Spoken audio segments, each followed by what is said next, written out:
Police होणे हे महाराष्ट्रातील ग्रामीण भागातील तरुणांचे एक मोठे स्वप्न आहे, जे वर्दीचे आकर्षण, प्रतिष्ठा, स्थिर नोकरी आणि समाजसेवेच्या इच्छेतून निर्माण होते। दरवर्षी लाखो तरुण पहाटे ग्राउंडवर धावणे आणि शारीरिक कसून सराव करून हे स्वप्न पूर्ण करण्यासाठी संघर्ष करतात। अनेकदा शेतकरी कुटुंबातील मुले-मुली, विशेषतः बीड जिल्ह्यातील तरुण आपली मेहनत सिद्ध करत या वर्दीच्या स्वप्नाला सत्यात उतरवतात। पण काही तरुणांचे हे स्वप्नच राहतं। नमस्कार, मी बालाजी शिंदे आणि तुम्ही पाहताय लोकाशा टीव्ही। आजपासून बीड जिल्हा पोलीस दलातील 174 पोलीस शिपाई पदांकरिता पोलीस भरती प्रक्रिया पोलीस मुख्यालयात बीड या मैदानावर सुरू झाली आहे। आज एकूण 800 उमेदवारांची मैदानी चाचणी होती। त्यापैकी 618 उमेदवार मैदानी चाचणीसाठी हजर झाले होते आणि त्याचपैकी 496 उमेदवार मैदानी चाचणीसाठी पात्र झाल्याने त्यांची मैदानी चाचणी घेण्यात आली।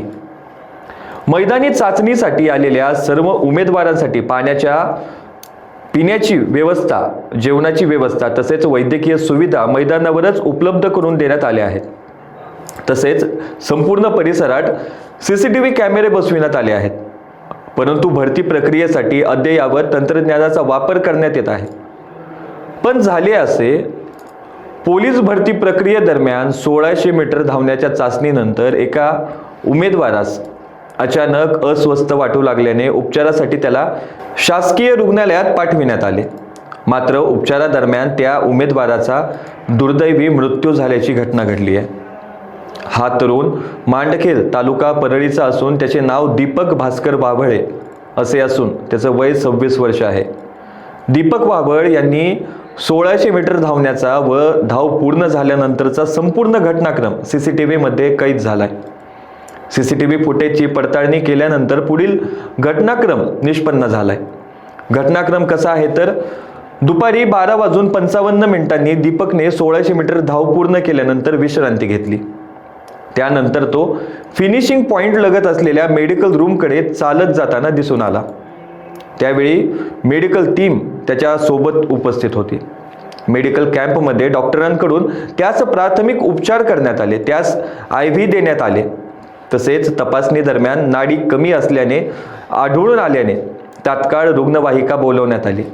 दुपारी 1:10 रुग्णवाहिका मेडिकल कॅम्पमध्ये दाखल झाली। नंतर दुपारी 1:14 दीपकला रुग्णवाहिकेद्वारे शासकीय रुग्णालयाकडे रवाना करण्यात आले। रुग्णालयात डॉक्टरांनी तपासणी केली आणि त्याला मृत घोषित केलं। या घटनेबाबत दीपकच्या नातेवाईकांना तात्काळ माहिती देण्यात आलेली असून पोलीस स्टेशन शिवाजीनगर येथे अकस्मात मृत्यूची नोंद करण्यात आली आहे। पुढील आवश्यक ती कायदेशीर व प्रशासकीय कार्यवाही सुरू आहे। पुढील वैद्यकीय व कायदेशीर प्रक्रिया नियमानुसार करण्यात येत आहे। दीपकच्या मृत्यूचे कारण शवविच्छेदनाचा अहवाल आल्यानंतर समजेल। पोलीस भरती प्रक्रियेदरम्यान उमेदवारांच्या आरोग्याच्या दृष्टीने मेडिकल टीम, रुग्णवाहिका व आवश्यक वैद्यकीय सुविधा उपस्थित ठेवण्यात आलेल्या। तथापि या घटनेत झालेल्या दुर्दैवी मृत्यूबाबत सर्व संबंधित बाबींची तपासणी करण्यात येत आहे। ही दुर्दैवी घटना वगळता आजची भरती प्रक्रिया शांततेत पार पडली आहे। पोलीस भरतीसाठी मैदानी चाचणीसाठी आलेल्या उमेदवारांसाठी जेवण व पाण्याची व्यवस्था पोलीस मुख्यालयातच करण्यात आलेली आहे। सर्व उमेदवारांना पुरेसा आहार व पुरेसे पाणी प्यावे, आरोग्याची काळजी घ्यावी अशा सूचना पोलीस अधीक्षक नवनीत कामत यांनी दिल्या आहेत। परंतु त्या तरुणाचं वर्दी घालण्याचं स्वप्न मात्र स्वप्नच राहिलंय। अशाच ताज्या अपडेटसाठी लोकाशा टीव्हीला सबस्क्राईब करा आणि लाईक करायला विसरू नका।